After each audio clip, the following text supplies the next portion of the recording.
Bonjour et bienvenue à toutes et à tous dans l'émission 100% urbain. Cette semaine, on va parler de la mobilité et pour aborder le sujet, j'ai le plaisir de recevoir Julien Delabaca. Bonjour Julien. Bonjour. Vous êtes le fondateur du Facilitateur de mobilité, qui est un cabinet de conseil aux collectivités et aux entreprises, et vous concevez et vous animerez le cycle thématique Itinéraire bis au Forum des projets urbains. J'ai aussi le plaisir de recevoir, toujours en duplex, Sylvie Landriève. Bonjour Sylvie Landriève. Bonjour. Vous êtes co-directrice du Forum Vie Mobile, le Forum Vie Mobile qui est un institut de recherche et d'échange sur la mobilité soutenu par la SNCF. On est dans une période trouble avec la crise sanitaire. Il y a beaucoup de paradigmes qui évoluent ou qui sont remis en cause.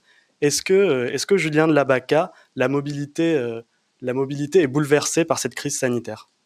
Oui, la mobilité est énormément bouleversée par cette crise sanitaire et finalement, il y a deux effets que l'on retrouve un petit peu partout dans le monde, hein, pas que en France ni en Europe. C'est soit un effet de révélateur, soit un effet d'accélérateur. Un effet de révélateur de politique parfois qui était assez balbutiante ou qui était assez lente. Et finalement, ça a montré cela, notamment on l'a vu sur le besoin de développer par exemple les mobilités douces ou le vélo. Et de l'autre côté, un accélérateur de tendance, on en parlera sûrement après, mais de tendances existantes sur un fort développement des transports collectifs, de l'autopartage, du covoiturage, etc. Et là, ça a accéléré les choses et ça a d'ailleurs demandé des nouvelles réflexions pour aller plus loin. Donc c'est vraiment les deux effets. Donc finalement, un côté positif et un côté négatif. La question qui va se poser par la suite, c'est la pérennité, ou en tout cas, c'est comment tous ces phénomènes-là s'inscrivent ou pas dans la durée. Ça dépendra aussi de ce que font les usagers. Donc un accélérateur, un révélateur, ça veut dire que ce bouleversement des mobilités, il date pas de la crise sanitaire. C'est pas la crise sanitaire qui a tout remis en cause. La crise sanitaire, elle a appuyé sur certains phénomènes. Si on parle par exemple des transports publics, des transports collectifs, on avait déjà des difficultés par exemple à financer ces systèmes de transport. On voit qu'avec la crise, ça remet encore plus en cause le financement de ce système assez complexe. Par exemple, c'est un sujet, un exemple particulier sur la question des mobilités douces. On voit que depuis 4-5 ans, on a un développement très important du vélo, des nouveaux systèmes de trottinettes, de systèmes sans station qu'on appelle free floating. Et là, encore une fois, bien, ça vient appuyer, ça vient mettre en relief encore plus ces offres-là. Donc, encore une fois, révélateur, accélérateur, mais il y avait déjà des dynamiques en cours. Je le redis une autre fois, la vraie question, c'est, et je pense que personne ne le sait vraiment, même les grands experts, est-ce que tout cela va s'inscrire dans une pérennité ou pas? Est-ce qu'on va revenir en arrière? Et évidemment, il y a d'autres sujets dont on parlera qui sont la question du télétravail, de la non-mobilité, etc. Vous avez parlé des mobilités douces, de l'essor des mobilités douces. Cette crise, elle offre des opportunités quand même à la mobilité. Sylvie Landriève, est-ce que vous, au Forum Vie Mobile, euh, vous trouvez des opportunités avec la crise sanitaire au développement de nouvelles mobilités ou changement de paradigme dans les mobilités? Alors nous, ce qu'on a vu en fait dans l'enquête qu'on a menée pendant la période du confinement, alors déjà, d'une certaine façon, un petit peu ce que dit Julien Delabaca, c'est que la crise en fait liée à la crise sanitaire en fait est aussi une crise de la mobilité, et donc je dirais, c'est la preuve en acte, si on peut dire, que la mobilité, en particulier les mobilités réversibles, hein, celles qui font qu'on va et qu'on revient rapidement à notre point de départ, sont au cœur des modes de vie contemporains. Et donc, quand ça doit s'arrêter, même pour une raison exogène, ça pose problème. Après, je nuancerai un petit peu le propos de Julien Delabaca pour dire que ce que ça a encouragé, c'est quand même les mobilités individuelles. Et donc, les mobilités individuelles, ça peut être très bon pour la transition écologique, quand ça va vers la marche ou vers le vélo, mais ça va être beaucoup plus problématique si c'est pour favoriser un retour à la voiture dont on avait déjà du mal à se départir, contre les transports collectifs auxquels on cherche à échapper pour ne pas être dans la promiscuité. D'accord, vous avez pointé un enjeu important euh, de la post-crise sanitaire. Julien Delabaca, est-ce que vous voyez d'autres enjeux que le risque d'un retour à la voiture après la crise sanitaire dans les mobilités? Alors, je partage tout à fait ce que vient de dire Sylvie. C'est vrai que quand je disais il y a eu aussi un révélateur, c'est vrai que certaines alors pas que petites, hein, mais certains territoires étaient encore sur un modèle très automobile. La crise sanitaire accentue ça parce qu'effectivement, il y a un retour aux mobilités individuelles. Ce qu'il faut espérer, c'est que dans les agglomérations qui, elles, avaient développé des offres alternatives, on ne va pas revenir en arrière. Ça, évidemment, et ça serait catastrophique. Il faut voir dans les mois à venir ou dans les années à venir si ça sera le cas ou pas. Le deuxième élément, peut-être à l'inverse, où on pourrait se réjouir, c'est que cette crise sanitaire, elle nous a poussé à réinventer aussi certains domaines. Exemple très concret, le numérique nous a aidé à comprendre, par exemple, le taux de remplissage des véhicules, pour savoir, par exemple, pendant la crise, si on pouvait prendre un bus ou pas, s'il était plus ou moins rempli, etc. Donc, on a vu qu'il y avait des outils numériques qui, jusqu'à présent, certains les considéraient des fois comme des gadgets et qui ont eu un vrai intérêt durant le confinement ou en post-confinement. On voit aussi que la question de l'information, par exemple, l'information voyageur, qui est un sujet extrêmement important, est devenue encore plus important parce que avec l'aménagement, la baisse, l'augmentation, la réintroduction d'offres de transport, il y a eu vraiment beaucoup de bousculements. C'est devenu un sujet majeur. Comment est-ce qu'on s'informe sur l'évolution de ces offres-là, et justement pour pas repartir vers la voiture, pour pas revenir en arrière. Donc il y a des opportunités, et le dernier élément, je dirais, c'est que quand on voit les dernières semaines les levées de fonds qu'il y a dans le domaine de la mobilité, que ce soit pour des opérateurs de trottinettes, pour des opérateurs qui bossent sur la data, etc. Oui, des opportunités, il va y en avoir. La question, c'est dans quel domaine? Est-ce que c'est les domaines historiques? Est-ce que ça va être des nouveaux acteurs, potentiellement du domaine du numérique ou pas? Peut-être pas, peut-être qu'on va revenir sur des cycles historiques. C'est ça qui est en train de se construire, on est dans un moment assez charnière. La mobilité est un sujet majeur, un sujet très important qui balaye de nombreux thèmes que vous avez évoqués.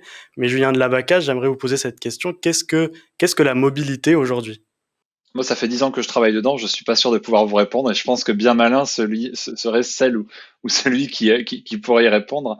Comme on l'a dit à l'instant, le Covid a déjà bousculé beaucoup de choses, mais c'est un monde qui, depuis une dizaine ou une quinzaine d'années, évolue énormément. Il y a un élément qui a fait évoluer ce monde-là, on en a un petit peu parlé, c'est la question du numérique, mais en fait, il y a, au-delà de ce sujet-là, il y a un vrai phénomène de cycle. C'est-à-dire qu'il y a des choses qui ont été progressivement supprimées, qui reviennent. Le vélo, par exemple, c'est un retour. Le tramway, ça a été un retour. On revient aussi à des solutions basiques comme le bus, qui est extrêmement efficace, et la question du transport collectif. On est en train de nous dire demain que le meilleur couple dans la mobilité, ça sera le vélo plus le train. Le vélo et le train, c'est pas des modes qui ont été inventés il y a quelques années. Donc il y a des choses il y a énormément de choses qui évoluent. Et comment on aurait pu se douter il y a 10 ans que, je sais pas, par exemple, Blablacar serait un des grands succès français sur la question juste du partage de la voiture.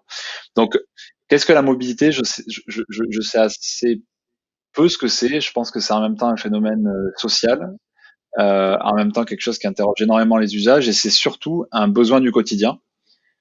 Et c'est comme ça qu'il faut réussir à le prendre en compte. Et dans les différents intervenants qu'on a essayé d'amener dans cette table ronde, c'est ce qu'on va essayer de faire, d'avoir une vision assez hétérogène de ce que peut être la mobilité. Oui, vous allez creuser le sujet, du coup, lors de cette table ronde, la table ronde du cycle Itinéraire bis au Forum des projets urbains. Est-ce que vous pouvez nous présenter rapidement la table ronde, les enjeux, les intervenants très rapidement?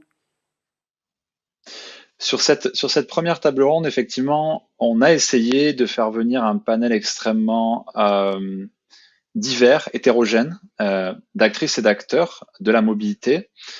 Le premier, c'est Gabriel Plassa, qui a fondé la Fabrique des mobilités et qui va nous parler de la question des communs. C'est-à-dire aujourd'hui comment on change de méthode, comment on change de focale pour faire en sorte, grâce à la coopération et grâce à la mise en partage de différentes ressources, on arrive à aller plus vite et à casser un peu les modèles de silos. Donc ça, c'est vraiment intéressant parce qu'on aura vraiment une approche par la méthode pour voir comment on peut changer la manière de créer la mobilité, de répondre aux enjeux de mobilité. La deuxième personne qui va venir discuter avec nous, ça sera Éric Charéron. Là aussi, c'est intéressant parce qu'Éric travaille pour un opérateur leader du transport en France, qui est Keolis, qui est présent dans de nombreuses villes françaises, mais aussi dans le monde. Et lui, il travaille sur la question de la prospective, des modes de vie et de la mobilité. Donc finalement, il a une casquette de transporteur, d'exploitant de transport, mais aussi où il va vraiment s'intéresser à ce qui se passe dans les villes et comment évoluent les usages. Donc c'est encore une autre approche. On aura une actrice pour le coup de la question du transport, donc un troisième intervenant qui sera Clotilde Imbert, qui elle dirige l'antenne parisienne de Copenhagenize. Et Copenhagenize, pour ceux qui s'intéressent beaucoup au vélo, c'est une agence, un bureau d'études, un bureau de design extrêmement influent, qui, comme son nom l'indique, vient de Copenhague. Et elle va nous parler de ce qu'est l'évolution de l'usage du vélo, mais par l'entrée du design, c'est-à-dire comment on doit modifier entièrement les territoires pour que les gens utilisent le deux roues non motorisé. Ça sera vraiment intéressant. Et enfin, mais je pense que c'est elle qui va se présenter, nous expliquer de quoi elle va nous parler. Il y a Sylvie Landrieff qui co-dirige le Forum Vie Mobile et qui, elle, va venir nous parler d'un tout autre sujet finalement, parce qu'on a beaucoup parlé de l'évolution des offres, des usages, mais on a peu insisté sur le fait que peut-être demain, il y aurait moins de mobilité ou des réflexions sur la non-mobilité, sur le télétravail, sur des choses qui jusqu'à présent n'étaient pas forcément énormément mises en avant dans les réflexions et qui vont forcément le devenir, et c'est un enjeu majeur. Je pense que du coup, Sylvie pourra peut-être en dire plus. Alors effectivement, nous, notre point de vue au Forum Vie Mobile, c'est qu'on a sans doute une révolution copernicienne à opérer pour aborder la question de la mobilité et du transport. Parce que, par exemple, si on peut considérer que depuis les années 70 et le choc pétrolier qui s'en est suivi, on a coutume de dire que la meilleure énergie, c'est celle qu'on ne consomme pas. Et pour autant, on n'a pas tiré le fil sur la question des déplacements, fussent-ils carbonés, et personne n'ose revendiquer l'idée et défendre la position que peut-être que le meilleur déplacement serait celui que l'on ne fait pas, en tout cas le déplacement polluant que l'on ne fait pas. Et en fait, notre inquiétude, c'est que malgré la ténacité des politiques publiques à se focaliser en fait sur les innovations technologiques qui permettent d'améliorer la performance énergétique des carburants, des véhicules, qui essayent aussi d'orchestrer un report des déplacements polluants comme la voiture vers les déplacements beaucoup moins polluants comme les transports collectifs. Et bien malgré toutes ces politiques publiques, les émissions liées au transport continuent d'augmenter. Et pour une raison très simple, c'est que tous les gains de performance sont aussitôt absorbés par l'augmentation des distances parcourues, qui de toute façon, par ailleurs, dans d'autres politiques publiques, sont encouragées. C'est la politique du tourisme, la politique d'accès à l'emploi. Et donc en fait, on est devant un hiatus où en fait on favorise l'augmentation des déplacements, de leur fréquence et de leur distance, tout en espérant qu'on va pouvoir en limiter les effets, les externalités négatives. Et ça ne fonctionne pas. Donc, nous, notre propos, c'est qu'on ne veut pas s'arrêter à ce diagnostic relativement sombre. Et on essaiera d'expliquer, en fait, d'exposer le fait que moins de déplacements carbonés, c'est pas forcément une utopie, ou si c'est une utopie réaliste, on va dire, dans la mesure où elle peut s'appuyer sur les aspirations des citoyens, comme on l'a vu dans une grande enquête internationale qu'on a menée dans 6 pays occidentaux en 2016, les aspirations des citoyens à ralentir et à vivre en plus grande proximité. Donc c'est le cœur de notre propos. Oui, il y a un problème, il est grave, mais on peut vraiment, opérer une transition écologique des systèmes de transport si on décide enfin de s'appuyer sur les aspirations des habitants à vivre en plus grande proximité, ce qui ne veut pas dire ne plus se déplacer du tout, mais ce qui veut dire échapper le plus possible aux déplacements polluants et subis. D'accord, donc des politiques de mobilité qui s'appuient sur les aspirations des citoyens. Vous aurez l'occasion de débattre de ces sujets avec Julien Delabaca ici présent et les autres intervenants au Forum des projets urbains le 9 mars. Et on vous donne rendez-vous du coup au Forum des projets urbains, Julien Delabaca et Sylvie Landriève. Merci d'avoir participé à cette émission. De mon côté, j'aurai le plaisir de vous retrouver la semaine prochaine pour un nouveau numéro de 100% urbain.